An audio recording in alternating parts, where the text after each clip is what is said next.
Meu nome é Vitória Oliveira, e até 6 meses atrás eu acreditava ter construído uma vida perfeita, um casamento estável, um premiado escritório de arquitetura e a admiração dos meus colegas de profissão. Mas numa fração de segundo, enquanto o metal retorcido do carro pressionava meu corpo e cacos de vidro redesenhavam meu rosto, descobri uma verdade devastadora. As estruturas mais impressionantes que erguemos em nossas vidas podem desabar com a mesma rapidez de um castelo de cartas, e as pessoas que acreditamos conhecer completamente podem revelar alicerces podres sob fachadas impecáveis. Hoje, com o rosto marcado por cicatrizes que não posso esconder e uma leve claudicação que me acompanhará para sempre, estou prestes a confrontar o homem que jurou me amar na saúde e na doença, mas que diante das minhas feridas encontrou apenas repulsa. O mesmo homem que, enquanto eu lutava para sobreviver no hospital, tentava vender a empresa que construí e já planejava uma nova vida com outra mulher. Dona Vitória, seu marido ligou de novo. Júlia entrou na minha sala pisando em ovos, literalmente tremendo. Coitada! Não era culpa dela que Arthur estava ameaçando demiti-la se não me passasse as ligações. Ela olhava para as minhas cicatrizes com aquele misto de curiosidade e pena que já estava acostumada a ver, mas pelo menos tentava disfarçar. Ele disse que precisa falar com a senhora urgentemente sobre o evento de hoje à noite. Disse que se não conseguir falar com você, vai me... Ela engoliu seco, encarando o chão. Respirei fundo e ajustei meu corpo na cadeira, sentindo a dor familiar no quadril. Minha bengala, apoiada na mesa, parecia me encarar, lembrando-me do preço que paguei por confiar nele. Júlia, você pode ir para casa agora. Aliás, por que não passa no Ibirapuera hoje? Dia lindo, céu azul. O pavilhão do Niemeyer está com uma exposição incrível. Sorri, vendo sua expressão confusa. Mas são só 2 da tarde, Dona Vitória. Levantei-me com cuidado. E daí? A vida é muito curta para gastar com quem não merece nosso tempo. Vai, aproveita o dia, eu ficarei bem. Tatiana entrou como um furacão na minha sala assim que Júlia saiu. Minha amiga desde os tempos da FAU-USP não precisava bater na porta. Nunca precisou. Ele está enlouquecendo, disse, jogando o celular na minha mesa. Já ligou 5 vezes para o meu número. Acho que finalmente percebeu que você bloqueou o dele. Deixa tocar, respondi, olhando pela janela para o céu azul de São Paulo. Raridade preciosa. Os documentos estão prontos? Tatiana assentiu, sentando-se na beirada da minha mesa como nos velhos tempos da faculdade. Tudo preparado, conta bancária bloqueada, acesso ao sistema da empresa revogado, advogado de divórcio contratado. Você tem certeza disso, Vi? Nunca tive tanta certeza de algo na vida. Passei a mão pelo rosto, sentindo as cicatrizes sob meus dedos, linhas irregulares que contavam uma história que ele tentou apagar. O prêmio será entregue às 8. Estarei lá às 8h05, com Vinícius e as provas. Não vou apenas terminar meu casamento hoje, Tati. Vou terminar a carreira dele. Nasci 10 minutos antes do meu irmão Vinícius em Belo Horizonte, num abril quente e abafado. Mamãe dizia que vinha ao mundo já olhando tudo ao redor, curiosa, enquanto meu irmão chegou quietinho, como se pedisse desculpas pelo incômodo. Acho que isso já dizia muito sobre quem seríamos. Eu sempre com pressa, ele sempre ponderado. Desde pequena, meus brinquedos favoritos eram blocos de montar. Enquanto outras meninas brincavam de boneca, eu construía torres, pontes, cidades inteiras no tapete da sala. Papai, engenheiro civil, ficava fascinado. Olha só isso, Ana! A torre dela não cai porque ela intuiu a distribuição de peso correta. Mamãe só balançava a cabeça, desapontada. Vitória! Cadê sua boneca nova? Por que você não brinca com as meninas da rua? Mamãe estava sempre tentando me consertar, me fazer normal. Mas papai me defendia. Deixa a menina, Ana. Ela tem o olhar de quem enxerga as estruturas por dentro. E tinha mesmo. Eu olhava prédios e via não só paredes, mas os esqueletos que os mantinham de pé. Era minha superpotência secreta. Só desta vez, Sérgio. Ela tem só 11 anos. Ouvi mamãe implorar quando pedi para ir com papai ao canteiro de obras naquele sábado, mas ele sorriu e me entregou um capacete amarelo que engolia minha cabeça. Ela precisa ver como é, Ana. Está no sangue dela. Aquela manhã estava clara, o céu azul anil típico de Belo Horizonte. O canteiro de obras do shopping era um parque de diversões para mim. Homens gritando instruções, o cheiro de concreto fresco, guinchos levantando vigas de aço. Papai me explicava tudo, sua mão grande segurando a minha pequena. Viu aquela coluna, filha? Ela parece simples, mas sustenta todo o peso dessa seção. Foi quando ouvimos o barulho, um estalo seco, depois um gemido metálico. Lembro do rosto dele mudando, do grito. Corre, Vitória! Suas mãos me empurrando para longe. Depois, o mundo desabou em câmera lenta. Poeira, gritos, sirenes. 3 horas para encontrarem o corpo dele sob os escombros.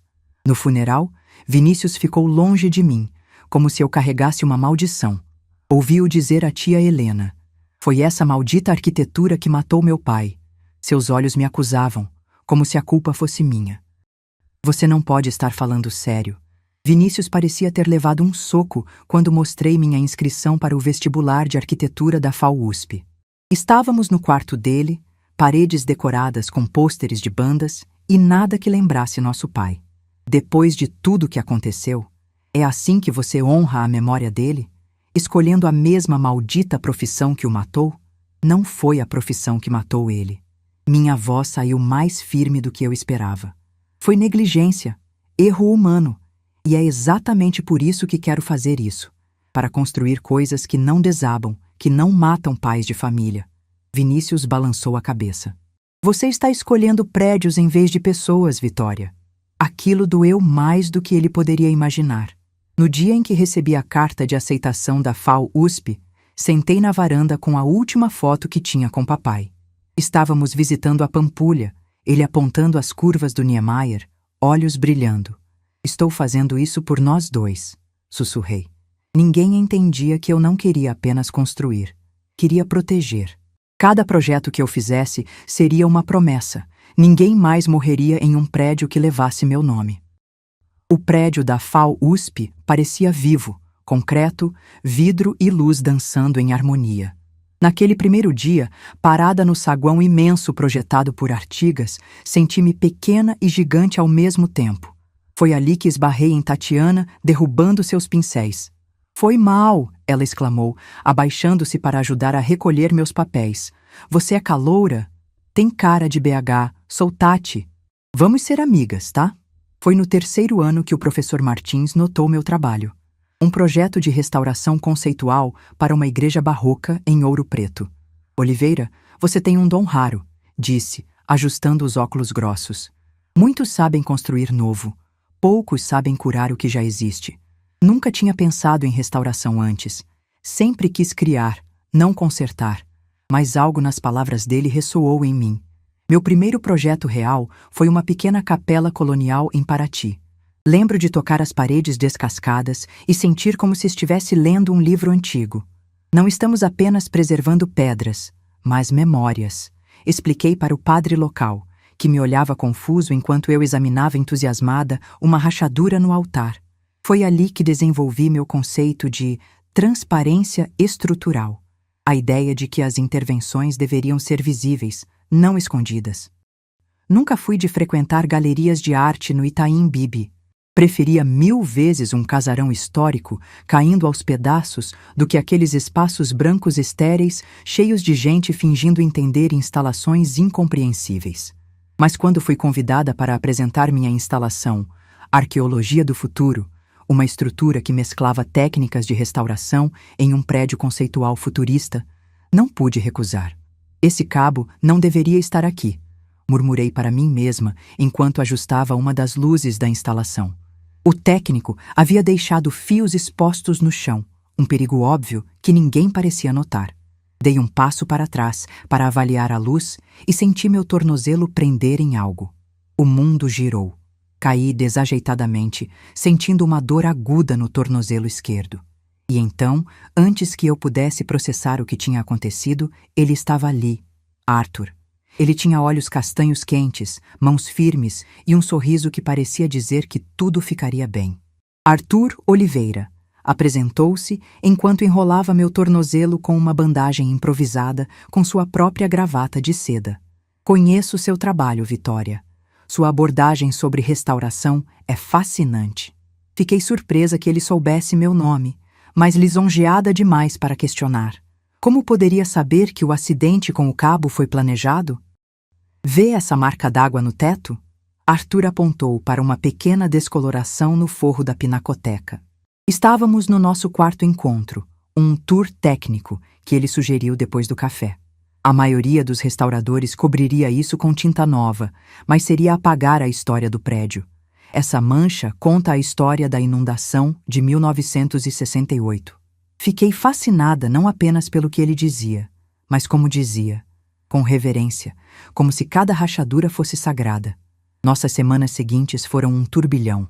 Arthur me levava para visitar edifícios históricos que eu só conhecia por livros, conseguia acesso a áreas fechadas ao público, conhecia cada zelador e porteiro dos prédios tombados do centro. Como você faz isso? Perguntei enquanto subíamos a escadaria proibida do Martinelli. Restauração não é só sobre prédios, é sobre pessoas, respondeu com uma piscadela. Tenho esse efeito nas pessoas. Elas confiam em mim. Foi no Bexiga, num pequeno ateliê apertado entre dois casarões, que Arthur finalmente revelou seu problema. Este lugar era do meu pai, explicou, abrindo a porta de madeira que rangeu dramaticamente. Ele era um restaurador brilhante nos anos 80, mas péssimo administrador. Quando morreu, herdei não só a Oliveira Restaurações, mas também suas dívidas. Algo dentro de mim se acendeu. Um desejo de ajudar, de consertar, de restaurar. Posso dar uma olhada nos números? Perguntei, estendendo a mão. Não acredito que conseguimos o contrato para o Copan, gritei, dançando pelo escritório recém-reformado na Bela Vista. 2 anos haviam se passado desde que decidi ajudar Arthur a salvar a empresa do pai. Agora, a Oliveira Restaurações e Projetos tinha uma equipe de 12 pessoas, uma sede elegante, e acabávamos de ganhar a licitação para restaurar uma das fachadas do icônico edifício de Niemeyer. O casamento aconteceu rápido demais, num intervalo entre 2 grandes projetos. Uma cerimônia pequena num casarão histórico em Santa Teresa, só com alguns amigos e minha mãe. Vinícius não veio. Mandou um cartão e um presente pelo correio. Espero que você saiba o que está fazendo, escreveu. Eu pensava que sabia. Durante o dia, me dedicava obsessivamente à empresa, enquanto Arthur cuidava das relações públicas. Foi voltando de surpresa de uma vistoria em Salvador que notei as primeiras rachaduras em nosso casamento. Arthur não me esperava naquele dia. Ao entrar no apartamento, ouvi sua voz na varanda. Claro que ela não sabe, Camila. Vitória só enxerga seu trabalho. Uma pausa. Risada. Sim, ela é brilhante com prédios, mas ingênua com pessoas. Congelei no corredor, meu coração martelando. Camila, a curadora de arte moderna, em vez de confrontar, decidi observar.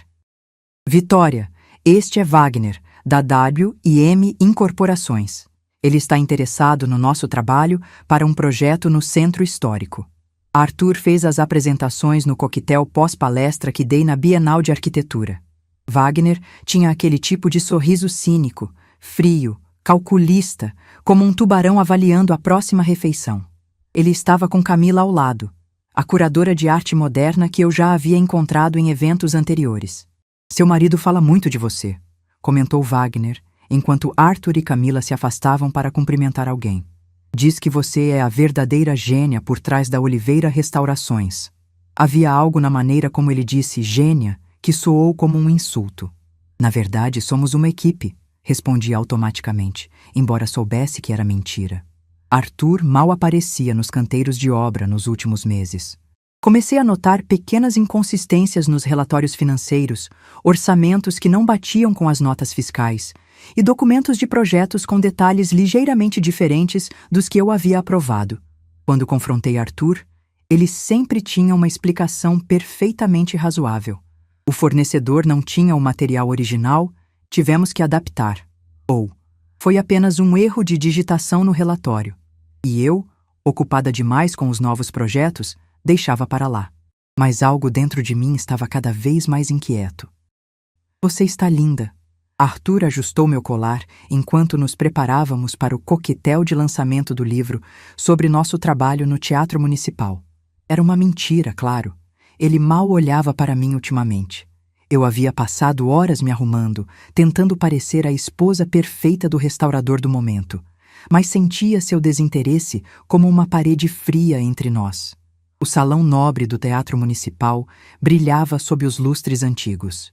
Nossa mesa estava na frente, com Wagner e, surpresa, Camila como convidados especiais. Observei como Arthur falava animadamente com ela, suas mãos se tocando acidentalmente enquanto pegavam taças de champanhe. Ele bebeu muito, demais. No discurso, tomou crédito pelo projeto do Copan como se tivesse sido ideia dele. Minha visão para a preservação de São Paulo começou, e eu engoli a raiva como um remédio amargo. Não vou entrar nesse carro. Mas discutimos na calçada em frente ao teatro depois do evento. Arthur estava visivelmente bêbado, e Wagner, ainda mais bêbado, insistia em nos dar carona em seu Audi importado. Não seja ridícula, Vitória. Não tem mais táxi a essa hora e está começando a chover. Camila já havia entrado no banco da frente, rindo alto demais. Olhei para o céu nublado, para meu tornozelo doendo por causa dos saltos, e cometi o maior erro da minha vida. Entrei no carro. A Avenida 23 de Maio estava estranhamente vazia para uma sexta-feira. Gotas grossas de chuva começavam a cair, borrando as luzes da cidade no para-brisa. Wagner dirigia rápido demais, uma mão no volante, outra segurando um copo de uísque que trouxera escondido do evento. No banco de trás, eu observava a nuca de Arthur, inclinada em direção a Camila. Precisamos conversar sobre as alterações no projeto da Estação da Luz. Comecei, tentando soar profissional. Agora não, Vitória. A voz de Arthur tinha aquele tom irritado que se tornara tão familiar.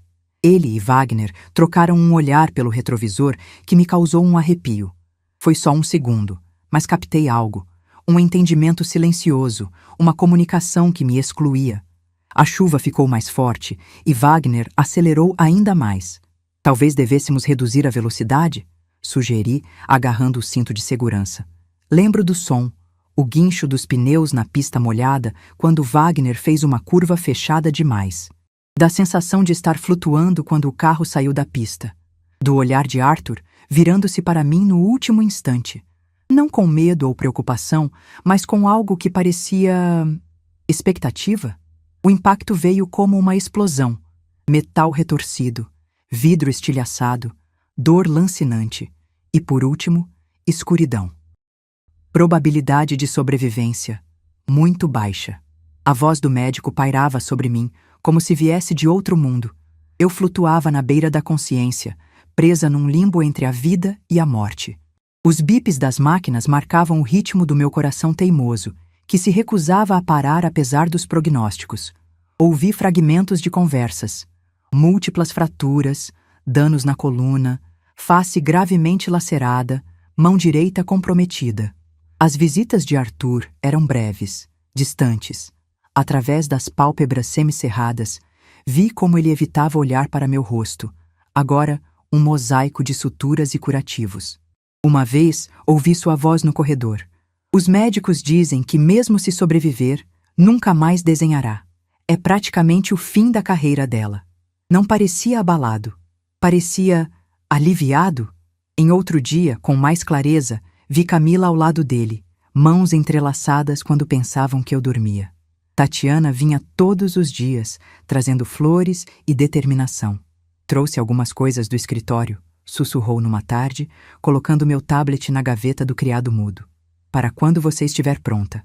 Dias depois, numa madrugada de dor insone, lembrei do tablet. É incrível como, quando estamos imobilizadas com tempo infinito nas mãos, enxergamos o que a correria diária nos fez ignorar. Navegando lentamente pelos arquivos, vi irregularidades que sempre estiveram lá. Contratos alterados, assinaturas forjadas e conversas entre Arthur e Wagner sobre seguir com os planos agora que eu estava fora de ação. O acidente que eu sobrevivi não era o fim da história deles. Era apenas o começo. O tablet se tornou minha janela para a verdade enquanto meu corpo lutava para se reconstruir. Noites inteiras passei investigando, usando os momentos em que estava sozinha para vasculhar o passado que Arthur tentava esconder. Descobri alterações nos projetos originais, cortes de orçamento em materiais essenciais, substitutos inferiores em restaurações históricas e aprovações falsificadas com minha assinatura. Um esquema completo de corrupção envolvendo fiscais do IFAM subornados para ignorar irregularidades. Vitória, você não deveria estar se esforçando tanto.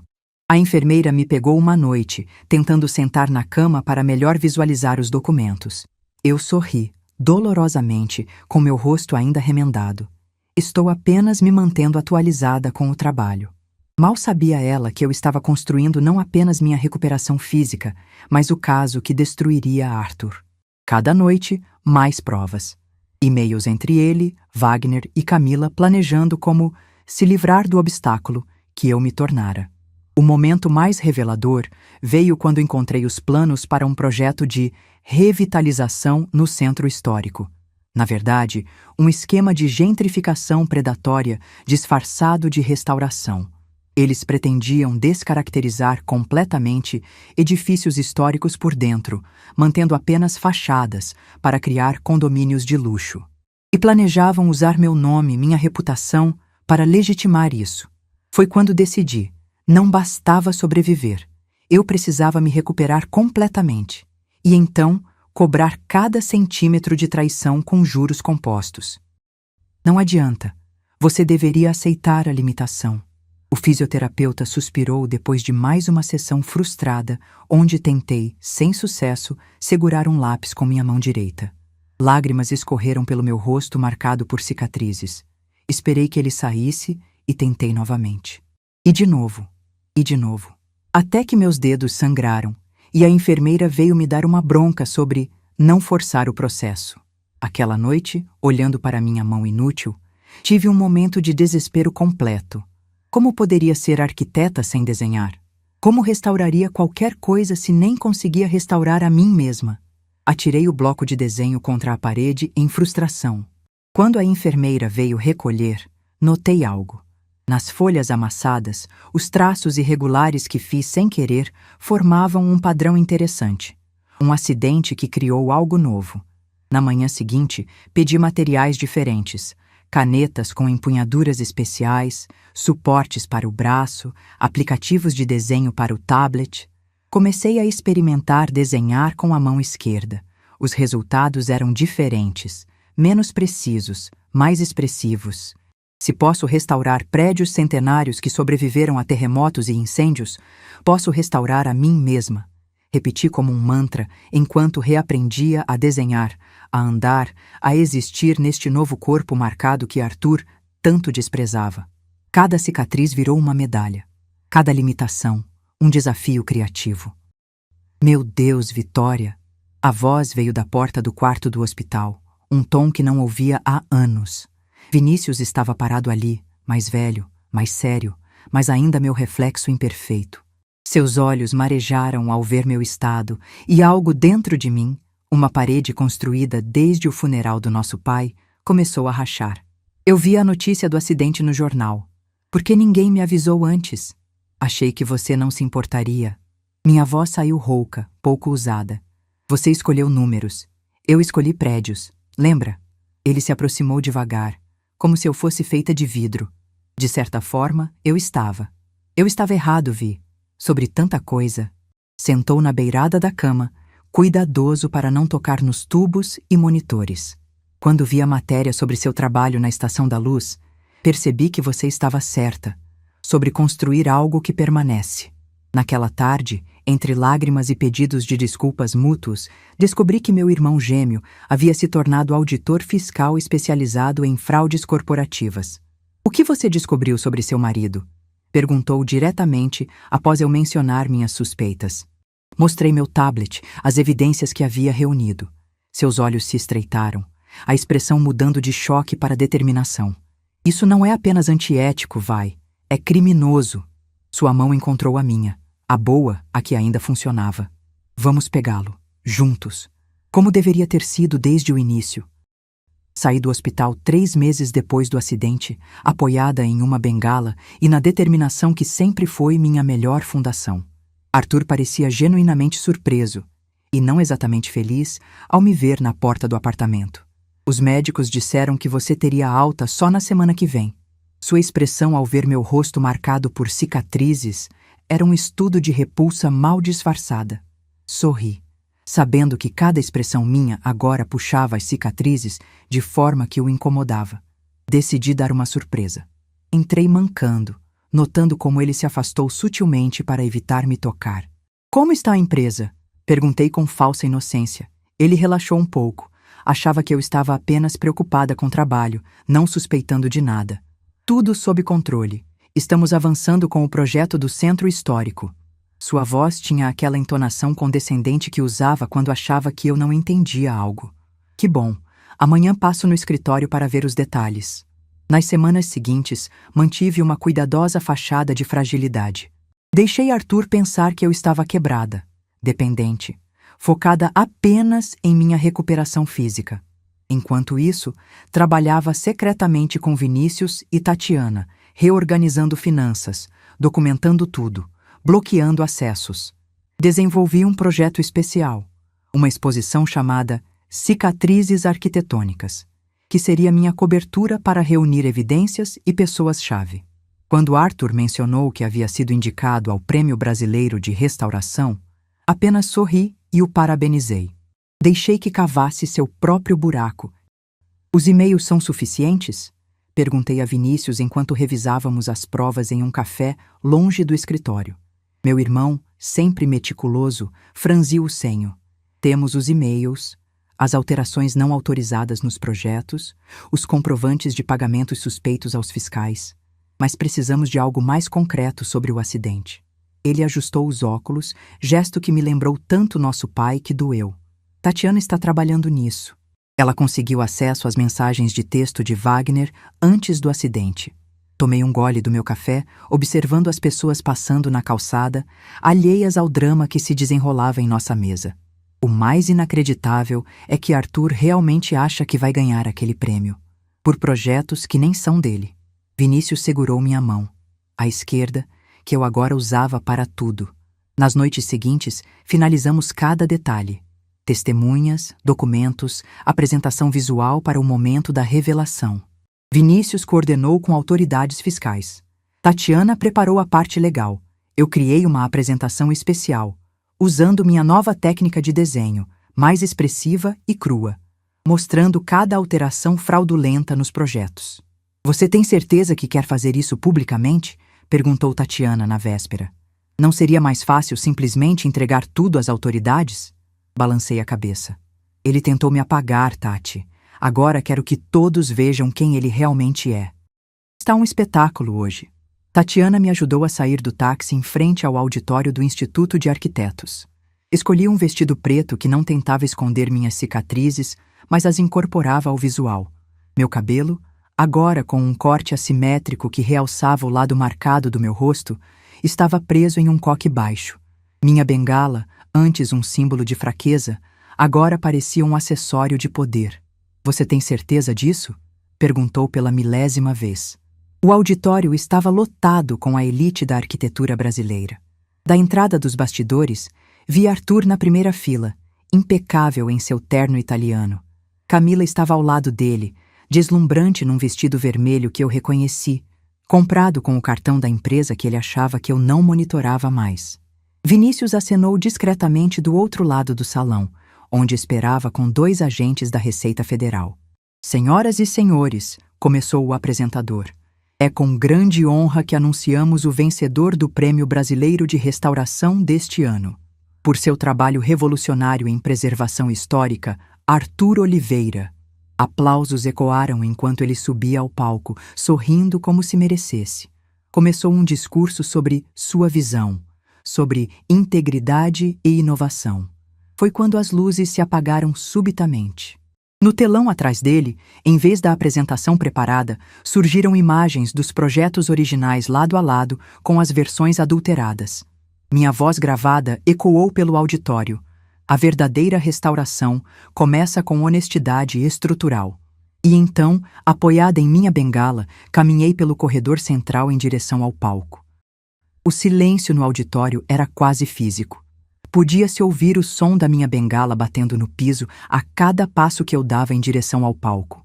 Arthur congelou, microfone ainda na mão, olhos arregalados como um animal pego nos faróis de um carro. No telão, os documentos continuavam a passar. Orçamentos superfaturados, materiais inferiores, aprovações forjadas, e-mails incriminadores. Continue seu discurso sobre integridade, Arthur. Falei ao chegar ao pé do palco. Estamos todos fascinados. Vitória, você não está bem, ele tentou, forçando um sorriso conciliador para a plateia. O acidente afetou sua capacidade de julgamento, querida. Vamos conversar em casa. Subi os degraus do palco com determinação, ignorando a dor no quadril. O acidente? Repeti no microfone que arranquei de sua mão. Você quer dizer a tentativa de homicídio planejada por você e Wagner? No telão, surgiram as mensagens recuperadas, as consultas sobre acidentes de carro fatais, a apólice de seguro em meu nome aumentada uma semana antes. A plateia ofegou coletivamente quando mostrei a foto de Arthur e Camila em Veneza, datada de quando eu ainda estava na UTI. Enquanto eu lutava pela vida, meu marido e sua amante planejavam como dividir minha empresa. Vinícius subiu ao palco, acompanhado pelos agentes. Os documentos provam fraude fiscal, desvio de recursos, falsificação e tentativa de homicídio. Ele explicou, profissional como sempre. Observei Camila tentar escorregar para fora do auditório apenas para ser barrada por Tatiana na porta. A verdadeira arquitetura, concluí, olhando diretamente para Arthur. Assim como a verdadeira vida não esconde suas cicatrizes, ela as incorpora com honestidade. Você não pode fazer isso comigo. Arthur me seguiu até o saguão após ser liberado temporariamente pelos agentes, que continuavam apreendendo documentos. Seu rosto estava contorcido numa mistura de raiva e desespero que jamais tinha visto. Tudo o que construímos, você vai jogar fora por causa de um deslize? Sim, Camila foi um erro, mas o resto? O acidente não foi planejado, você está delirando. Suas mãos tremiam, buscando o controle que sempre teve sobre mim. Construímos? Ri, um som que não reconheci como meu. Não, Arthur, eu construí. Você apenas colocou seu nome na placa. Tirei do bolso os documentos de divórcio já preparados. Estou te deixando o ateliê original no Bexiga. Nada mais. Aquele lugar nunca consegui restaurar mesmo, assim como você. Seus olhos desceram para as cicatrizes no meu rosto, e vi ali o que sempre esteve presente: repulsa. Não pelo acidente, mas por quem eu realmente era. Alguém que ele nunca conseguiu realmente quebrar. Te perdoo, disse finalmente, observando a confusão em seu rosto. Não por bondade. Perdoo porque sou mais forte que você e posso me dar a esse luxo. Entreguei os papéis e virei as costas, sentindo um peso imenso se dissolver com cada passo que me afastava dele. Tatiana e Vinícius me esperavam na porta, sorrisos orgulhosos nos rostos. Vamos? Perguntou meu irmão, oferecendo o braço. Pela primeira vez desde o acidente, senti que não precisava da bengala para me manter de pé. Estava finalmente restaurada. Não como era antes, mas mais forte nos lugares que haviam sido quebrados. A Praça Victor Civita estava deslumbrante naquela tarde de outono. Sentei em um dos bancos que havia ajudado a projetar durante a revitalização do espaço, um trabalho que meu novo escritório realizou como parte do programa Restauração Inclusiva, que criei após o divórcio. Era estranho pensar que 1 ano já havia se passado desde aquela noite no Instituto de Arquitetos. Arthur estava respondendo a processos múltiplos, a empresa tinha um novo nome, e eu tinha um novo rosto. Não literalmente, claro. As cicatrizes permaneciam, mas agora as enxergava como parte da minha história, não como marcas de uma traição. Dona Vitória? Uma jovem arquiteta da minha equipe aproximou-se, oferecendo um café. Os painéis da exposição Cicatrizes Arquitetônicas acabaram de ser instalados. Quer ver? Sorri e agradeci pelo café.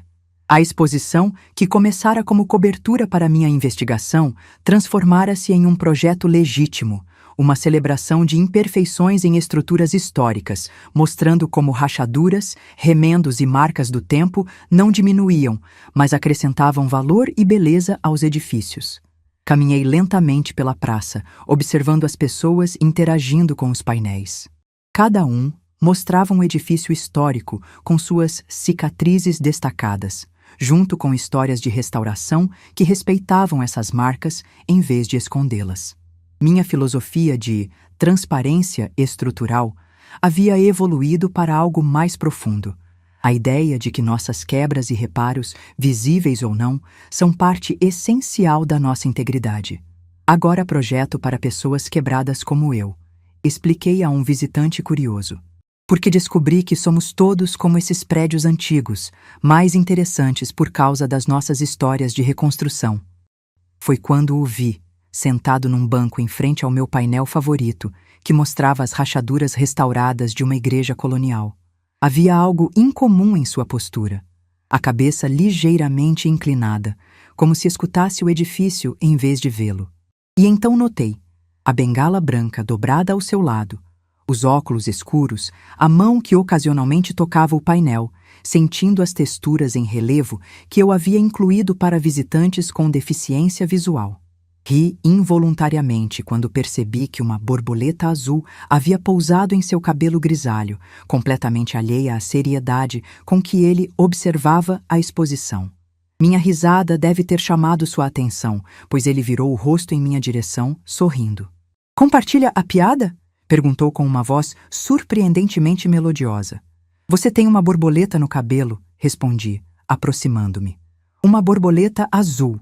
Parece que a natureza decidiu acrescentar um elemento extra à minha exposição." "Ah, então você é a arquiteta." Ele se levantou, estendendo a mão na minha direção com impressionante precisão para alguém que não podia ver. "Leonardo Mendes, professor de Engenharia Sustentável no IME-USP. Ouvi sua palestra no Congresso de Acessibilidade há alguns meses. Sua voz é inconfundível." Apertei sua mão, surpresa. "Você estava lá?" Ele assentiu. "Foi durante minha própria recuperação. Perdi a visão em um acidente há 2 anos. Sua palestra sobre projetar espaços que abraçam as limitações em vez de negá-las me ajudou a aceitar minha nova realidade." "Há algo errado com seu rosto?" Leonardo perguntou depois de conversarmos por quase 1 hora sobre arquitetura inclusiva. A pergunta me pegou de surpresa. Ninguém me questionava tão diretamente sobre minhas cicatrizes. "Por que pergunta?" Respondi curiosa. Ele sorriu. Sua voz muda sutilmente quando fala sobre abraçar imperfeições. Tem uma vulnerabilidade pessoal ali. E as pessoas geralmente desviam o olhar quando falam com você. Ouço isso nos micro-silêncios da conversa. "Tenho cicatrizes", admiti. "Muitas. Um acidente de carro que não foi bem um acidente." As palavras saíram mais facilmente do que esperava. "Meu ex-marido..." Ele não gostava de lembrar que eu sobrevivi. Não conseguia olhar para mim sem desviar os olhos. Leonardo assentiu, compreensivo. Após um momento de silêncio, ele perguntou algo que ninguém jamais havia perguntado. "Posso ver quem você é através das suas cicatrizes? Se não for muito intrusivo..." Hesitei, meu coração acelerando. Entendi o que ele pedia. Para tocar meu rosto, para conhecer minhas cicatrizes através do tato. Ninguém havia tocado meu rosto desde o acidente, exceto médicos. Lentamente, peguei sua mão e a guiei até minha face. Seus dedos eram gentis, respeitosos, seguindo o mapa das minhas cicatrizes como um restaurador avaliando um afresco antigo. "Vejo uma jornada extraordinária aqui", murmurou. "Somos como esses prédios antigos, não é? Não apesar das marcas, mas por causa delas." As lágrimas vieram sem aviso, mas pela primeira vez não eram de dor. "Gostaria de ver um projeto que estou desenvolvendo", disse ele. "Um sistema de captação de água da chuva para comunidades vulneráveis. Preciso de uma arquiteta que entenda que as melhores estruturas são aquelas que já foram testadas pela adversidade." Sorri, sabendo que ele não podia ver, mas sentindo que de alguma forma ele enxergava muito mais do que os outros jamais viram. "Adoraria ver isso", respondi. E pela primeira vez em anos, senti que estava construindo algo que realmente permaneceria.